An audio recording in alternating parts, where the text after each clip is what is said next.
Hello friends, welcome to my smart classes. इस video में जो है हम लोग बाल विकास से संबंधित जो एमसीक्यू कर रहे हैं उसी भाग को जो है आगे बढ़ाएंगे और जो महत्वपूर्ण प्रश्न हैं उनको जो है इसमें हम लोग लगातार ले रहे हैं। और जैसा कि कहा जा रहा है कि जुलाई में जो है सीटेट का एग्ज़ाम होगा, उस नज़र से जो है ये बहुत ही महत्वपूर्ण प्रश्न होंगे। इससे पहले भी जो वीडियो में दिए गए हैं वो भी बहुत ही महत्वपूर्ण प्रश्न थे। और साथ ही साथ जो है जेटेट का जो है नोटिफिकेशन बहुत जल्द आने वाला है और उसका एग्ज़ाम भी जो है सितंबर में होने वाला है, इसलिए उस नज़रिए से भी जो है ये सब प्रश्न बहुत ही महत्वपूर्ण है। तो चलिए इस वीडियो को जो है आगे बढ़ाते हैं। तो पहला प्रश्न है कि निम्न में से कौन सा लक्षण किसी मापक उपकरण के लिए सर्वाधिक वांछनीय है। यानी कि इसमें कहा जा रहा है कि इसमें जितने मापक दिए गए हैं उसमें से कौन सा उपकरण जो है सर्वाधिक वांछनीय है, यानी कि उसमें सबसे ज़्यादा ज़रूरी क्या होना चाहिए। तो इसमें जो है पहला है वैधता, दूसरा है विश्वसनीयता, तीसरा है वस्तुनिष्ठता और चौथा है मानक। तो जो इसका सही आंसर है वो है इसकी विश्वसनीयता। यानी कि हम लोग किसी भी स्केल्स का अगर यूज कर रहे हैं तो उसमें विश्वसनीयता का होना जरूर मतलब सर्वाधिक वांछनीय गुण है। इसका डिटेल देखते हैं कि किसी मापक उपकरण का सर्वाधिक वांछनीय गुण जो है उसकी विश्वसनीयता होती है। किसी उपकरण का वास्तविक प्रसरण का अनुपात संयोग प्रसरण अनुपात से जितना अधिक होगा उसकी विश्वसनीयता उतनी अधिक होगी। देखिए इसमें जो है आप इस लाइन को भी याद रखिएगा। जैसे कि वांछनीय गुण तो पूछा ही गया है, लेकिन कह दिया जाए कि किसी उपकरण का वास्तविक प्रसरण का अनुपात संयोग प्रसरण अनुपात से जितना अधिक होगा डैश उतनी अधिक होगी। इस तरह से भी प्रश्न आ सकता है, इसलिए इस डिटेल को जरूर याद रखना है। अगला प्रश्न है कि थ्रस्टन और लिकर्ट निम्न में से किसके मापन से संबंधित है। यानी कि थ्रस्टन और लिकर्ट जो है उनका किससे संबंधित मापन है। तो पहला ऑप्शन है अभिवृत्ति, दूसरा है बुद्धि, तीसरा है मूल्य और चौथा है व्यक्तित्व। तो जो इसका सही आंसर है वो है अभिवृत्ति। यानी कि थ्रस्टन और लिकर्ट का जो मापन था वो किससे संबंधित था, अभिवृत्ति से। तीसरा प्रश्न है कि उत्सुकता परीक्षण निम्न में से किसका घटक है। तो जो इसका ऑप्शन है वो है पहला अभिप्रेरण, दूसरा है सृजनात्मक, तीसरा है रुचि, चौथा है बुद्धि। तो जो इसका सही आंसर है वो है सृजनात्मकता, यानी कि क्रिएटिविटी। यानी कि किसी काम को करने के लिए जब किसी बच्चे में अगर कहा जाए या फिर किसी बड़े में भी कहा जाता है कि अगर उसमें क्रिएटिविटी है या सृजनता है तो उसमें जो है उत्सुकता आती है उस कार्य को करने के लिए। इसका जो डिटेलिंग दिया गया है, जो विवरण है वो है मनोवैज्ञानिक बोरन ने सृजनशील बालकों के निम्न विशेषताएं बताई हैं। पहला जो है वो है स्वतंत्र निर्णय लेने की क्षमता। वो लोग जो होंगे जो सृजनशील बच्चे होते हैं या व्यक्ति होते हैं वो एक तरह से स्वतंत्र रूप से जो है निर्णय ले सकते हैं, इसमें वो सक्षम होते हैं। जटिल समस्याओं में रुचि होती है, एक साथ अनेक समस्याओं पर ध्यान केंद्रित करने की क्षमता होती है उनमें, और मौलिकता से परिपूर्ण होते हैं। और पांचवा है उत्सुकता उत्सुकता सृजनशीलता का मापक एवं परीक्षण है। इसके बाद अगला प्रश्न है कि निम्न में से कौन सृजनात्मकता से संबंधित नहीं है। यानी कि इसमें से जो है कौन ऐसा है जो क्रिएटिविटी से संबंधित नहीं है। ऑप्शंस है पहला प्रवाह, दूसरा है मौलिकता, तीसरा है मितव्यता और चौथा है उपयोगिता। तो जिसका जो नहीं होगा वो है मितव्यता, यानी कि झूठा। ये जो है सृजनात्मकता से संबंधित नहीं है। इसके बाद है इसका जो विवरण है उसके अनुसार जो है सृजनात्मकता का तात्पर्य जो है नए विचारों और उत्पाद का जो है उत्पन्न करना है। यानी कि कोई बच्चा जो है कोई नया चीज़ करता है जिसमें जो है वो मौलिक होगा, प्रवाह होगा एवं उपयोगिता का अनिवार्य गुण है, उसमें जो है मितव्यता जो है उसमें सृजनात्मकता का गुण नहीं होता है। अगला प्रश्न है गैगने ने निम्न में से किससे संबंधित है। पहला ऑप्शन है अधिगम के सिद्धांत, दूसरा है अधिगम का श्रेणी क्रम, तीसरा है अधिगम मूल्यांकन, चौथा है अधिगम का प्रबंधन। तो जो इसका सही आंसर है वो है अधिगम का श्रेणी क्रम। इसका संबंध जो है गैगने से है। इसका विवरण भी थोड़ा देख लेते हैं कि गैगने का जो है संबंध अधिगम क्षेत्रीय श्रेणी क्रम से है। गैगने द्वारा लिखित किताब the condition of the learning में इन्होंने सीखने के मूल 8 प्रकार के वर्णन किए हैं। ये जो है मूल वर्णन जो कहा गया है, ये 8 प्रकार, इसको याद रखना है। बुक्स का नाम बहुत कम आता है, उन्होंने कितने प्रकार के जो है वर्णन किया है, इससे प्रश्न आते हैं। इसलिए गैगने ने जो कहा था अधिगम क्षेत्रीय श्रेणीक्रम के बारे में, उसमें जो है इन्होंने इसके जो है मूल जो है सीखने के वो 8 प्रकार का वर्णन किया है, जिनसे सीखने का क्रम श्रृंखलाबद्ध है। इस श्रृंखला के अंतर्गत सबसे ऊपर समाधान, सबसे नीचे सांकेतिक सीखना है। इस श्रृंखला की मुख्य विशेषता यह है कि यह सरल से जटिल होती है। अगला प्रश्न है कि बुद्धिलब्धि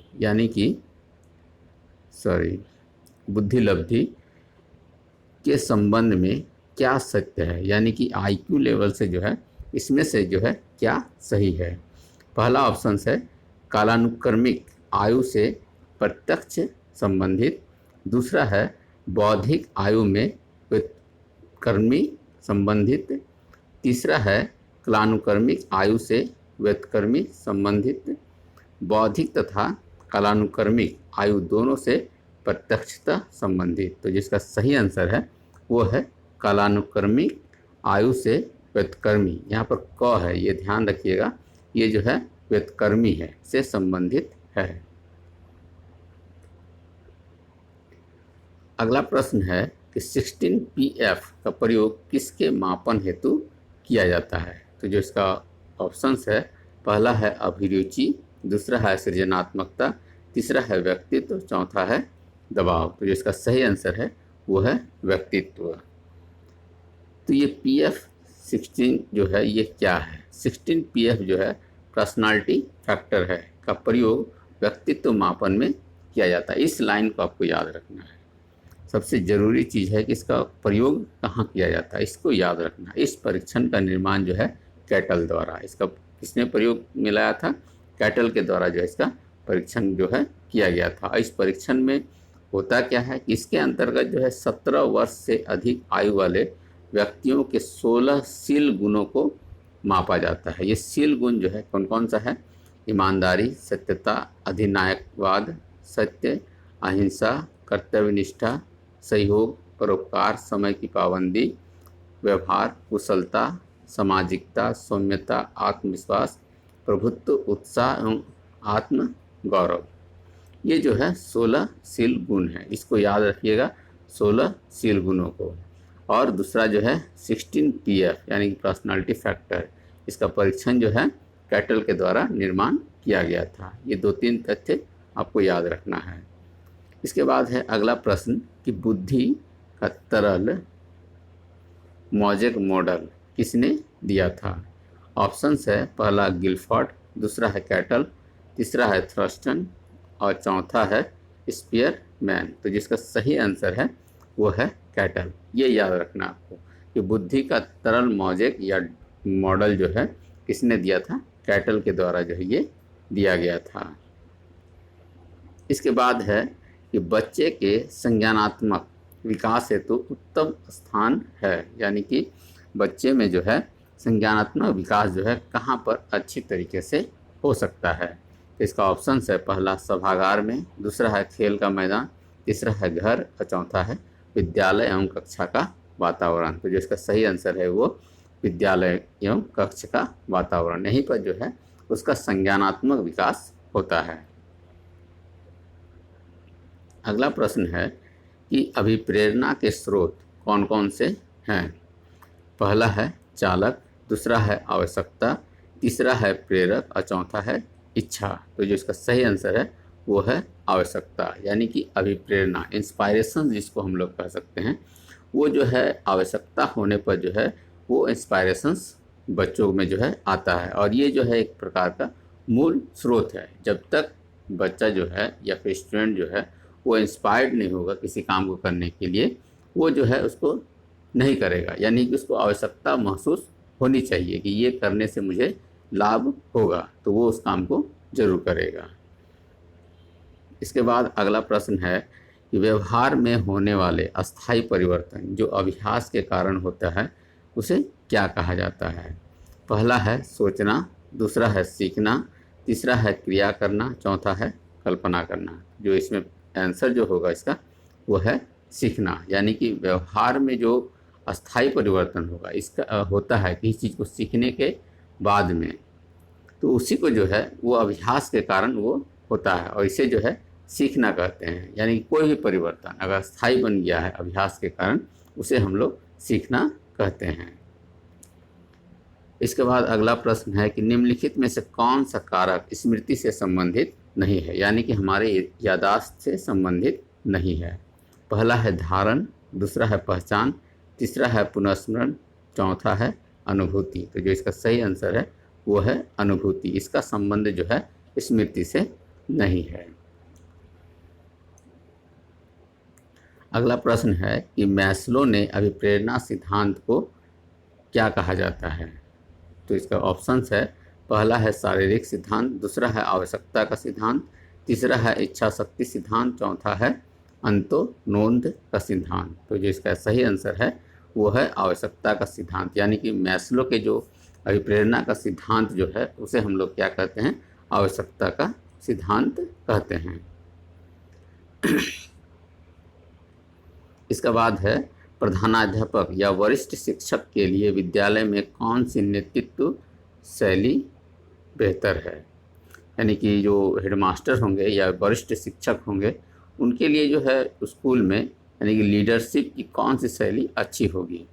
पहला है प्रजातांत्रिक नेतृत्व, दूसरा है सत्ताधारी नेतृत्व, तीसरा है अहस्तक्षेपी नेतृत्व, चौथा है उपरोक्त में से कोई नहीं। तो इसका सही आंसर होगा वो होगा प्रजातांत्रिक। प्रजातांत्रिक कहने का मतलब है कि ऐसा ना हो कि जो सिर्फ शिक्षक ही अपने जो है विचारों को जो है दूसरे पर आरोपित करते रहें। यहाँ पर क्या है कि बच्चे भी अगर कह रहे हैं उनके भी बातों को दिया जाना चाहिए। जैसे कि हम लोग अगर जो चुनाव होता है तो जो हम भारतवर्ष में जो है प्रजा के द्वारा जो है यानी कि लोगों के द्वारा जो है संसद का या विधायक का चुनाव किया जाता है।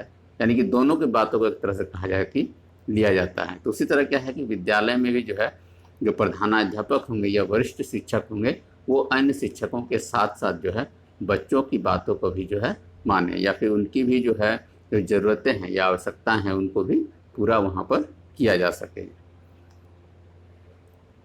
अगला प्रश्न है कि मानसिक स्वास्थ्य के नियमों को खोजना और उन्हें बनाए रखना अध्ययन का केंद्र बिंदु है।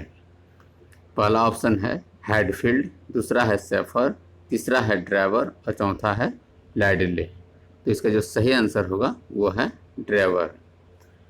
तो ड्राइवर जो है इन्होंने कहा था कि मानसिक स्वास्थ्य के नियमों को खोजना उन्हें बनाए रखने का अध्ययन का केंद्र बिंदु जो होगा वो जो है ड्राइवर के द्वारा कहा गया था ये। इसके बाद है कि चेस या कार्ड को निम्न में से किस में वर्गीकृत किया जा सकता है? यानी कि चेस जो होता है और जो कार्ड होता है उसको किस तरह का जो है खेल में रखा जा सकता है? तो ऑप्शंस है बौद्धिक खेल, दूसरा है लड़ाई वाले खेल, तीसरा है प्रायोगिक खेल, चौथा है गतिमान खेल। तो जो इसका सही आंसर है वो है बौद्धिक खेल। यानी कि इंटेलिजेंसी के द्वारा जो है इसे खेला जाता है। अगला प्रश्न है कि अभिवृत्ति संप्रत्यय है। पहला है क्रियापरक, दूसरा है संज्ञानपरक, तीसरा है संवेगात्मक और चौथा है ये सभी। तो जिसका सही आंसर है ये सभी जो है अभिवृत्ति के संप्रत्यय हैं। अगला प्रश्न है कि मनोवैज्ञानिक के अनुसार बुद्धि जो है पहला ऑप्शन है अमूर्त चिंतन का योग्यता है, दूसरा सीखने की क्षमता है, तीसरा या तो 2 या 1 और चौथा है 2 और 1। तो इसका जो सही आंसर है वो है 2 और 1। यानी कि अमूर्त चिंतन की योग्यता है, साथ ही साथ जो है ये एक सीखने की क्षमता भी है। अगला प्रश्न है कि प्रेरणा का वही संबंध उपलब्धि से है जो अधिगम का डैश से है। तो जिसका ऑप्शन है, पहला ऑप्शन है चिंतन, दूसरा है तर्क, तीसरा है बोध और चौथा है विवेक। तो जो इसका सही आंसर होगा वो होगा 3 नंबर, यानी कि बोध से जो है इसका संबंध है, यानी कि प्रेरणा जो है वो उपलब्धि से संबंधित है, अधिगम जो है वो बोध से संबंधित है। अगला प्रश्न, थॉर्नडाइक के व्यक्तित्व के वर्गीकरण का आधार है।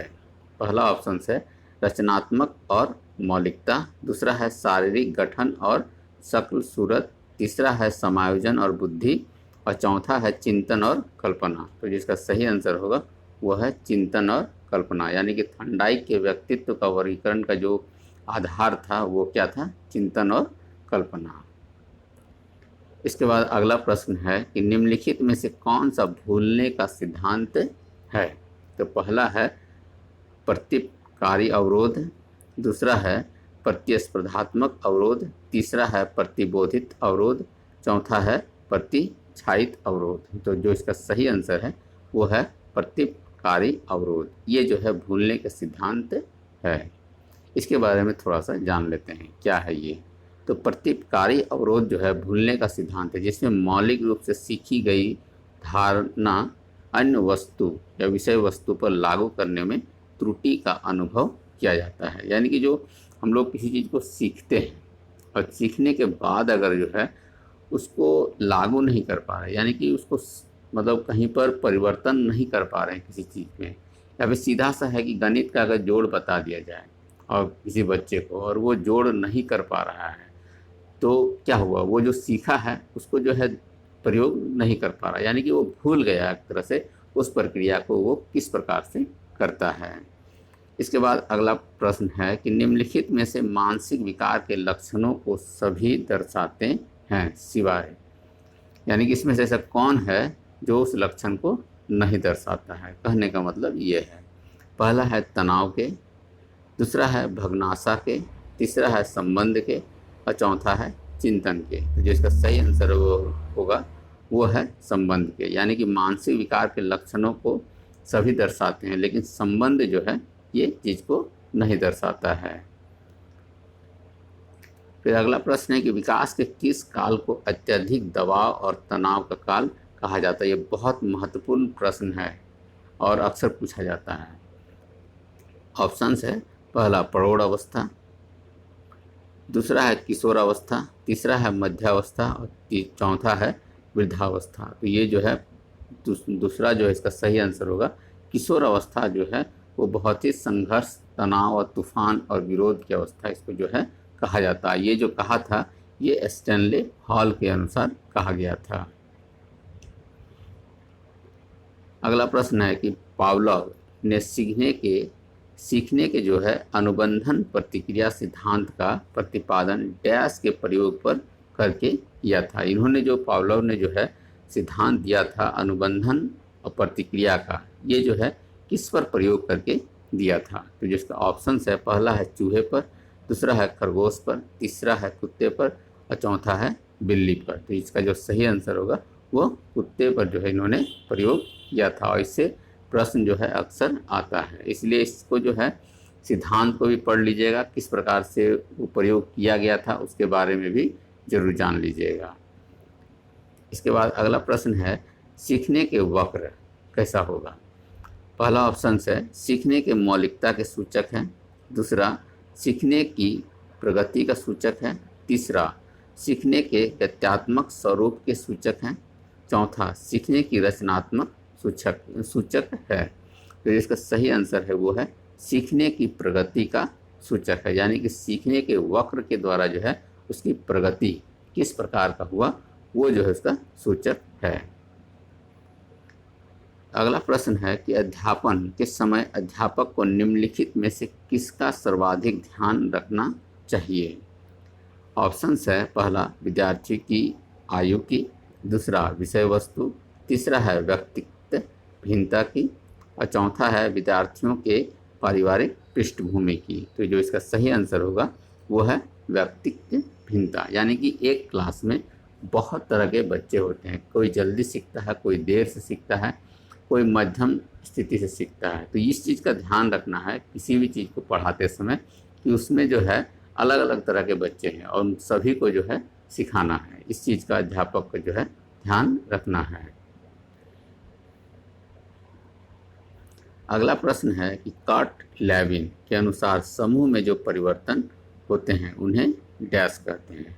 पहला रचनात्मकता कहते हैं, दूसरा परस्परता कहते हैं, तीसरा गतिशीलता कहते हैं, चौथा संगति कहते हैं। तो जिसका सही आंसर होगा वो है गतिशीलता कहते हैं। यानी कि कार्ट लेविन के अनुसार जो है समूह में जो सीखा जाता है उसे जो है गतिशीलता कहा जाता है। इसके बाद है अगला प्रश्न कि मानसिक स्वास्थ्य और डैश में घनिष्ठ संबंध है। पहला है स्वीकार्यता, दूसरा है अभिवृत्ति, तीसरा है बचने और चौथा है समायोजन। तो जो इसका सही आंसर होगा वो होगा समायोजन। अगला प्रश्न है कि निम्न में से कौन अधिगमकर्ता को अधिक स्वतंत्रता देता है। तो जो इसका ऑप्शन है वो है पहला क्रियाशीलतावाद, दूसरा है संरचनावाद, तीसरा है व्यवहारवाद, चौथा है सृजनशीलतावाद। तो इसका जो सही आंसर होगा वो है सृजनशीलतावाद। यानी कि अधिगमकर्ता को अधिक स्वतंत्रता देता है, यानी कि जो लर्नर होगा उसको अधिक स्वतंत्रता या जो मिलता है वो है सृजनशीलता में, यानी कि क्रिएटिविटी में जो है इसको ज़्यादा मज़ा आता है एक तरह से कहा जाए तो। क्योंकि उसमें क्या होता है कि वो नए नए चीज़ों को करता है और बनाता है। अगला प्रश्न है कि निम्नलिखित में से स्मरण करने की कौन सी विधि है। ऑप्शंस है पहला विचार साहचर्य विधि, दूसरा है मिश्रित विधि, तीसरा है 1 और 2 और चौथा है उपरोक्त में से कोई नहीं। तो जिसका सही आंसर है वो जो है 2 और 1 दोनों ही जो है मतलब स्मरण करने की विधियां है। तो ये है 30 महत्वपूर्ण प्रश्न जो है और इस वीडियो में, और आने वाले वीडियो में जो है इसी तरह के 30 और प्रश्न दिए जाएंगे। और कुछ दिन वीडियो नहीं बना पाया, ऐसा कारण था कि मेरी तबीयत जो है इस बीच में ठीक नहीं थी, इसी कारण से जो है वीडियो नहीं बना पा रहा था। और अब जो है आपको लगातार वीडियो मिलेगा, क्योंकि जुलाई में जो है प्रस्तावित है कि CTET का एग्ज़ाम होगा ही होगा, ऐसा कहा जा रहा है। और किसी तरह से कैंसिल होता है तो वो अलग बात है, लेकिन अपनी तैयारी को जो है पूरे ज़ोर शोर से कीजिए और पूरे मन से कीजिए। और इस वीडियो को जो है आपको जैसा भी लगा हो इसे जो है लाइक और डिसलाइक करके या फिर कमेंट करके ज़रूर बताइए कि ये जो है आपको कैसा लग रहा है, जिससे कि हमारे टीम का भी जो है उत्साह बढ़ सके। और जो है साथ ही साथ जो है इसको ज़्यादा से ज़्यादा लोगों तक शेयर कीजिए, जिससे कि ज़्यादा से ज़्यादा लोग जो है इसके लाभ उठा सकें। Thank you.